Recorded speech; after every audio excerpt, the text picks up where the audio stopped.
Hello అండి. ఆకుకూరల్లో చెప్పుకోదగ్గ ఒక కూర ఈ పొనగంటి కూరండి. పిచ్చి కూరని త్రోసి పారేయకండి. చాలా హెల్త్ బెనిఫిట్స్ ఉన్నాయి. వేడి అన్నంలో ఈ పొనగంటి కూర ఫ్రై నెయ్యి వేసుకొని తినండి. కడుపు నిండా అన్నం తినేస్తారు. అంత కమ్మగా ఉంటుంది.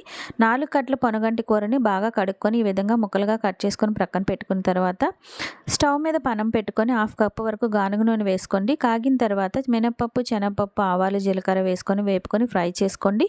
ఇలా ఫ్రై అయిన తర్వాత కొన్ని ఎండుమిరపకాయ ముక్కలు, వెల్లుల్లిపాయలు, ఉల్లిపాయ ముక్కలు, పచ్చిమిరపకాయల ముక్కలు వేసుకొని బాగా ఫ్రై అయిన తర్వాత దీన్ని అంతటిని 1 నిమిషం పాటు ఫ్రై చేసుకోండి. తర్వాత కొంచెం అంత కరివేపాకు, ఇంగువను కూడా వేసుకొని ఫ్రై చేసుకొని ఒక చిన్న టమాటాను కూడా ముక్కలుగా కట్ చేసుకొని వేసుకొని అలాగే కొంచెం అంత పసుపును కూడా వేసుకొని కలుపుకోండి. ఇప్పుడు కూరని అంతటిని వేసుకొని రుచికి సరిపడా ఉప్పును కూడా వేసుకొని దీన్ని అంతటిని బాగా కలిపేసుకొని సిమ్లోనే 15 నిమిషాలు ఉడికించుకుంటే ఎంతో టేస్టీగా ఉండే పొనగంటి కూర ఫ్రై రెడీ. నచ్చిందా? మీరు కూడా ట్రై చేయండి. టేస్ట్ అయితే చాలా బాగుంటుంది. ప్లీజ్ నా ఛానల్ని సబ్స్క్రైబ్